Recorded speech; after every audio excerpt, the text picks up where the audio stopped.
দেবার জন্য কুল সহদেব ও দ্রৌপদী সমস্ত সংসারে মায়া ত্যাগ করে স্বর্গযাত্রা করতে গিয়ে পর্বত থেকে পড়ে সকলে মারা যান। একমাত্র সশরীরে স্বর্গে গিয়েছিলেন ধর্মরাজ যুধিষ্ঠির। তাই মানে দর্শক মন্ডলী, ওদিকে ধর্মরাজ যুধিষ্ঠির সশরীরে স্বর্গের দিকে চলেছেন, আর এদিকে স্বর্গরাজ্যে সমস্ত দেবতাগণ আগমন করতে চলেছে।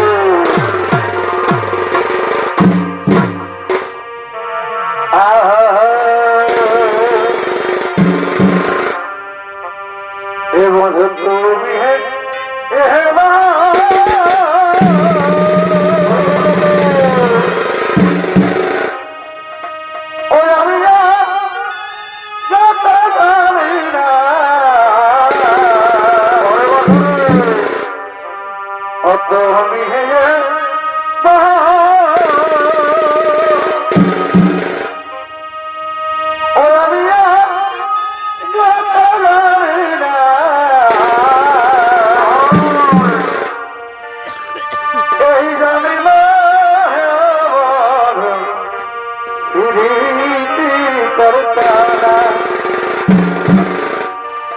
আমি জানি না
সমস্ত দেবগণ নিজ নিজ আসন গ্রহণ করেছেন, আর দিনের সবাই মহারাজ যুধিষ্ঠির সশরীরে আগমন করছে।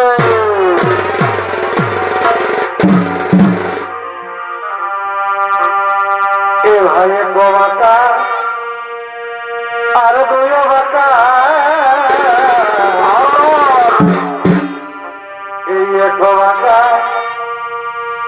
আর দুই বাঁকা আর তিন বাঁকা ও হেরি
আরে যুধিষ্ঠির ভূমিকা যিনি চরিত্র অভিনয় করে দেখাবেন তিনি হলেন কাশী যুবক সংঘ চলিত করে নৃত্য পরিচালক অস্তর দত্তর সিং সরদার।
রাজ্যে দিন দিন অন্য বিচার মিথ্যা পদে ভরে ওঠে হিংসা প্রবৃত্তি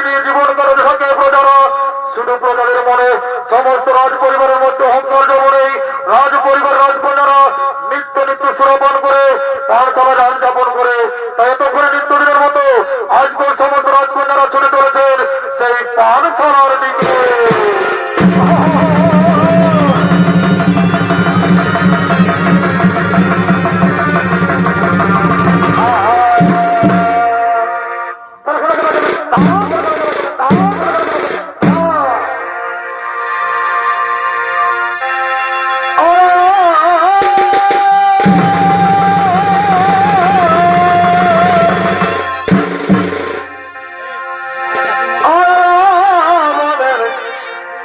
পাখিরে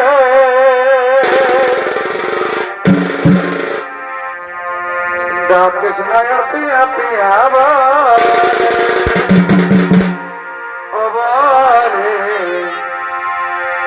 ডাকিস না পিয়া পিয়া বারে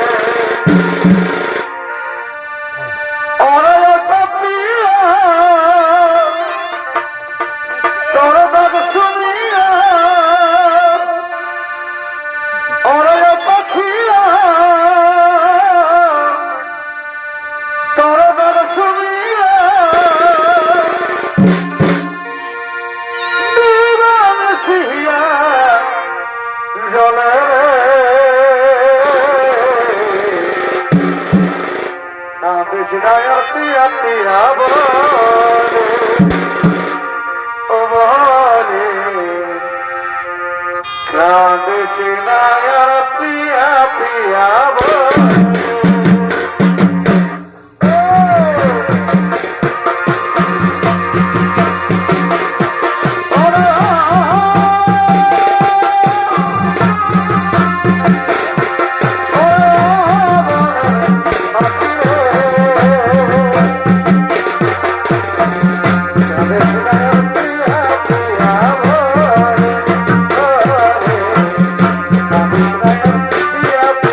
Bye.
সুরাপান করতে করতে না এই রাস্তা দিয়ে যে প্রথমে যাবে তার কাছে আমরা কর আদায় করবো।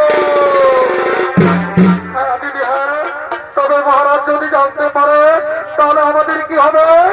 ওরে বোন, মহারাজ কেন একটি কাক পক্ষেও টের পাবে না। চল চল, আমরা ওখানে বিশ্রাম করি। আর যা যা তুই সুরা নিয়ে আয়, আমরা সুরা পান করবো। হ্যাঁ দিদি, তার আমি সুরা নিয়ে আসছি দিদি, আমি সুরা নিয়ে আসছি।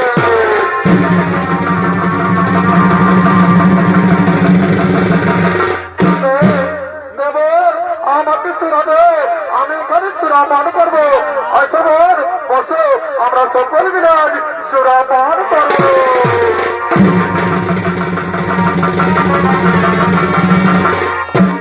মাননীয় দর্শক মন্ডলী, সমস্ত রাজকন্যারা ছলনা করে রসিকতা করার জন্য পৌরাণের জন্য অপেক্ষা করতে থাকে। আর এই পথ দিয়ে কনের দ্বিতীয় স্ত্রী সুপ্রিয়া নিজ মৃত্যু স্বামীর সঙ্গে পাগলি হয়ে চলেছেন নিজ গৃহের দিকে।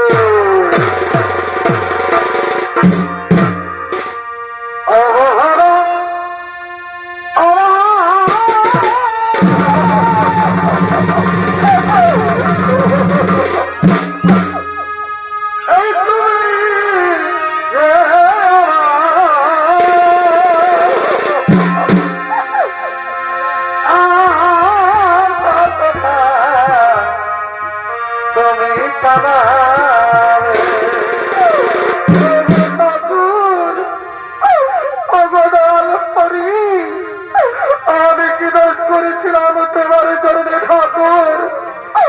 তুমি আমার কাছ থেকে আমার স্বামীকে কেড়ে দিলে ভাই, তুমি কেন করে দিলে ভাই? কেন কেন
তুমি অঙ্গরাজের স্ত্রী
রাজ্যের কোন কুঞ্চিহীনা যদি তুমি কর না দেবে তবে তুমি তুমি যন্ত্রঘাতের জন্য প্রস্তুত হও। ওরে বল আমার কাছে আমি এক করি আমার এক করি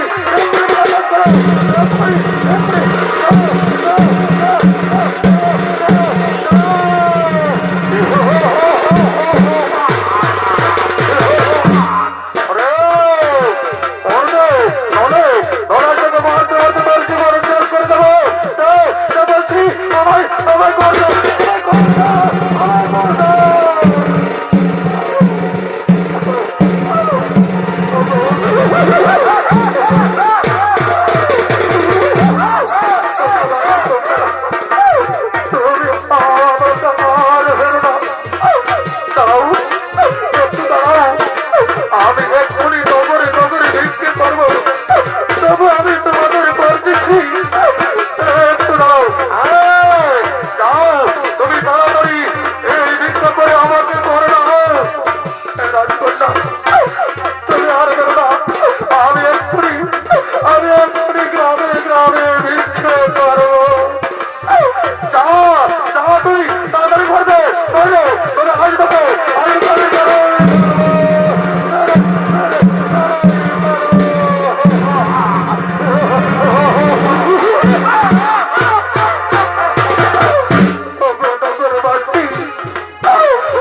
আজ করার জন্য আমাকে মার খেতে হতো, আমাকে কিছু ভিক্ষা দাও না গো। আমি ভিক্ষা করে এই রাজকন্যাদের কর দেবো, আমাদের কিছু ভিক্ষা দাও, আমাকে কিছু ভিক্ষা দাও।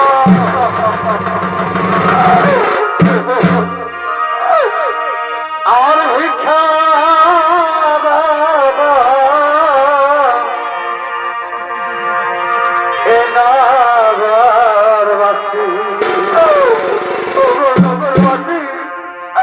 তোমাদের মনে কি একটু দয়া মায়া নেই?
আমি তোমাদের অধিকার দেব না।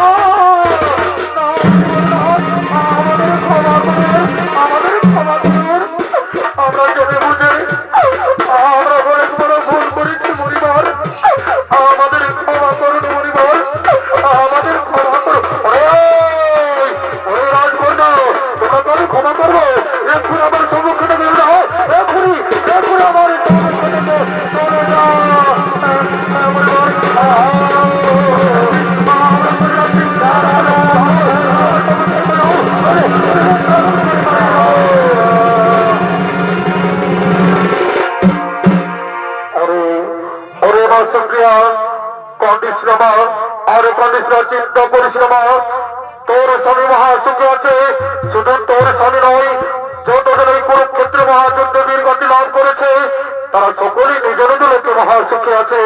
তুই চলে আয়, তুই চলে আমার সঙ্গে আমার কুটিরে। এই পাপ রাজ্যে আর তোকে থাকতে হবে না, এই মুহূর্তে আমরা নিজের কুটিরে করিব বাবা।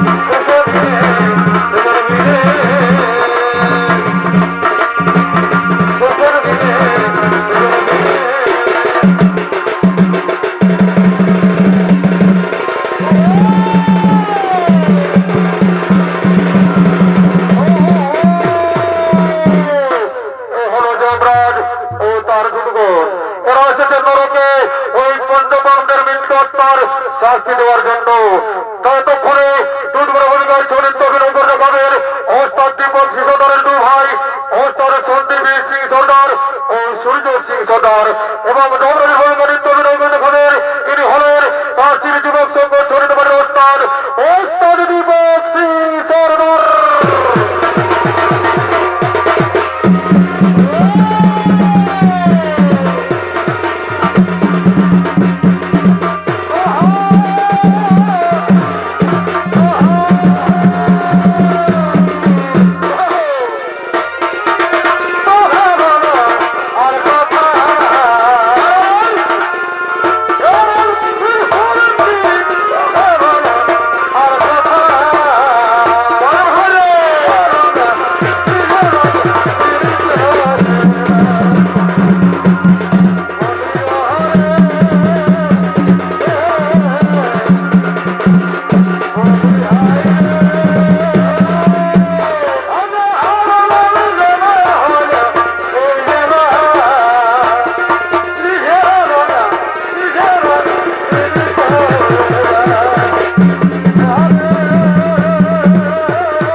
প্রণাম চরণী মহারাজ। আসুন আসুন চিত্রগুপ্ত, আসন গ্রহণ করুন। তোমরা একে একে ওই পঞ্চ পাণ্ডবের মৃত্যুতে জমা লই নিয়েছে, তাদের পাপপুণ্যের বিচার করে শাস্তি দেওয়া হবে। ঠিক আছে মহারাজ, তাই হবে। আমরা এক্ষুনি দ্রৌপদীর মিত্র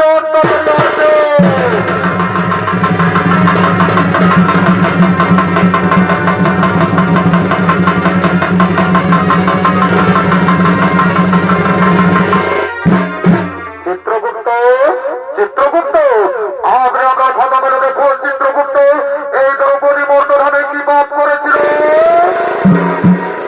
মহারাজ মহারাজ, এই দ্রৌপদী পঞ্চপাণ্ডবের সাথে হওয়া সত্ত্বেও সব থেকে বেশি ভালোবাসত অর্জুনকে। এই সময় ভালোবাসা তার অপরাধ, তাই বলুন মহারাজ এই দ্রৌপদীকে কি শাস্তি দেওয়া হবে? ওরে দুর্বল, তোমরা এই দ্রৌপদীকে তোমরা মারতে মারতে বই করে নিক্ষেপ করো।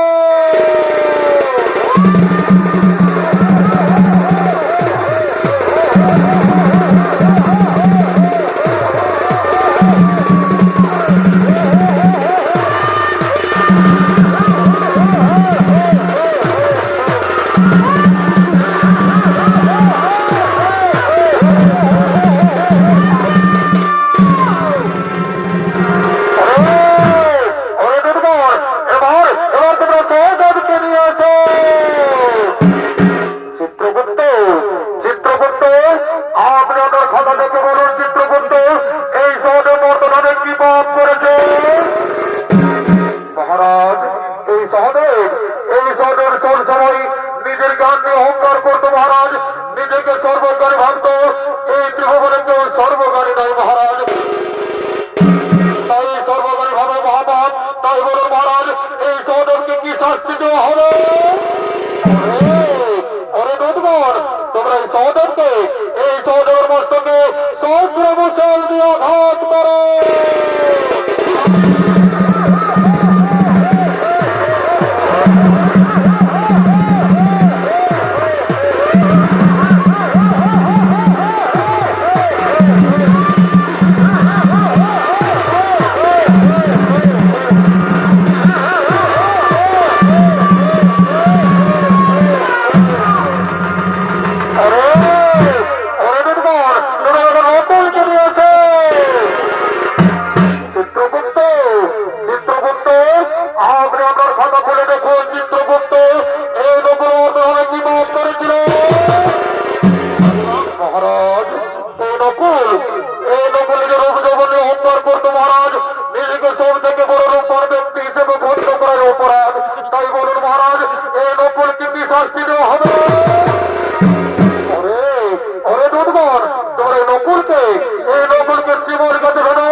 নিজের ক্ষুধা নিবারণের জন্য আর 5 জনের ক্ষুধার কথা চিন্তা করতেন না মহারাজ।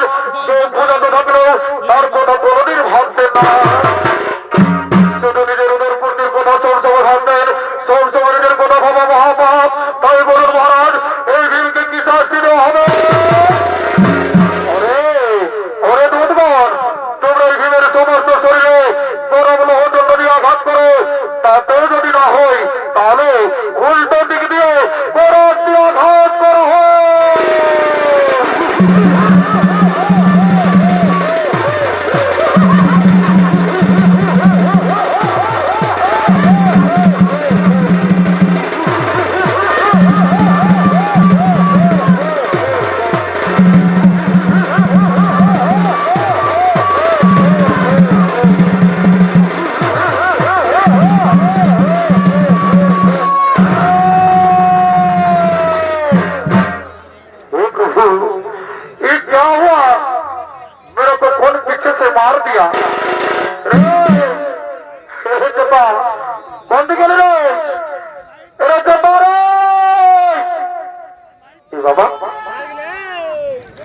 আমার সঙ্গে আসতেছিল কোথা আমাকে বিনা বলে বাঁধ বসলাম কি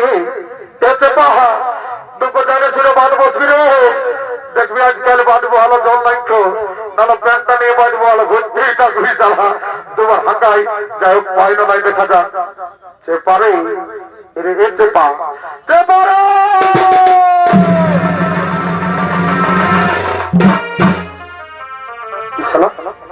আবার কোন দিকে পাইলে মনে হচ্ছে পাদশালা দিলসে গায়ে ঘোলটি আছে।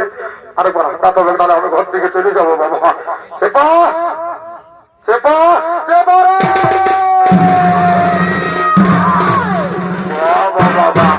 সালা এত বড় ঘরটা দেখা পারিস ভাই। চলো পেটটা দলবা পাহাড়ের মতন দেখা যাচ্ছে বজরে দিলি বলছে চেপা। আর তুই আমার তো মানলি নাই না, তাহলে কে মানলো বন্য? আমাকে তো ঝন্ডে করে সত্য আছে হাঁটলো তুই। এই দাদা মনে হচ্ছে সেটা এদিকে এদিকে হাই এদিকে আসবি তবে না, এদিকে হাই এদিকে ভালো এদিকে ভালো দিতে হবে না। মনে হচ্ছে এই লোকটা তো তোমার বাবা। এই যুধিষ্ঠির, তুই আমাকে মারলি রে? হ্যাঁ তুই জানিস নাই আমি কত বড় যাবো? ঠিক তুই আমার সঙ্গে লাগবি রে। দাঁড়া একটু দাঁড়া, এক্সারসাইজ করে তোকে পেটটা কমাইলি, তারপরে দেখবো তুই কত বড় যোদ্ধা বলছিস। একটু দাঁড়া, এই একটু দাঁড়া। হ্যাঁ রেডি, 1 2 সালা বদমাস কোথাকার। বলছি না আমি সালা যুধিষ্ঠির সঙ্গে লাগবো, আপনি আমাকে তাকিয়ে দিচ্ছি। বলছে কি আমি যখন লাগবো যদি আমি মরে যাই তো আমাকে লেগে শ্মশানের জন্য কোরআন দিবি, বুঝলি তো? টেনশন নিচ্ছি না, কম বড় খেলো দেখবি মারি আমি ভেদ ফুটাই দিব। যাতা বিললেই বাবা হবে পাত্রাই মোড়া দিবি চালা যুধিষ্ঠির। দেখবি দিলি দিলি দিলি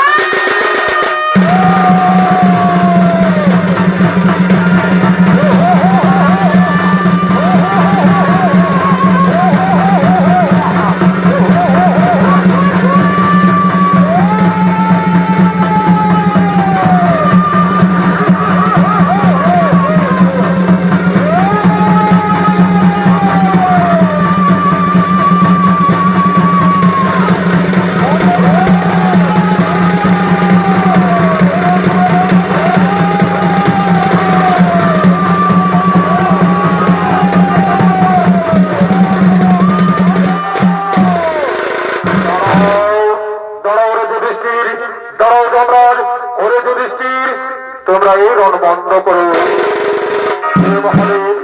আমার সম্পর্কে আমার ভাইদের অত্যাচার আমি সহ্য করতে পারি নাই, তাই বাধ্য হয়ে রণ করেছি। তাহলে আমি আমার কর্ম করেছি মাত্র, এতে আমার কিছুই অপরাধ নেই। বুঝেছি বুঝেছি। ওরে ধরেছি তোমরা ভাইরা চন্দ্রের পাপ কাজ করেছিলে বলেই তাদের নরকেন্দ্র ভোগ করতে হলো। এর আগে তোমরা নরকেন্দ্র ভোগ করে সর্বনাশ করেছে, এবার তোমরা নরকেন্দ্র ভোগ করলে। ওরে ধরেছি তুমি পুরুষেন্দ্রের মহাচন্দ্রের তোমার মিথ্যে কথা বলেছিলে, তাই তোমাকে নরকেন্দ্র সহ্য করতে হলো। মনে রাখো যে পাপ করবে তাকেই নরকেন্দ্র ভোগ করতে হবে। তোমাদের নরকেন্দ্র ভোগ হয়ে গেছে, এবার চলো তোমরা স্বামী শহরকে নিয়ে যাও।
রঘুপতি রাঘব রাজারাম পতিত পাবন শ্রীরাম রঘুপতি রাঘব রাজারাম পতিত পাবন শ্রীরাম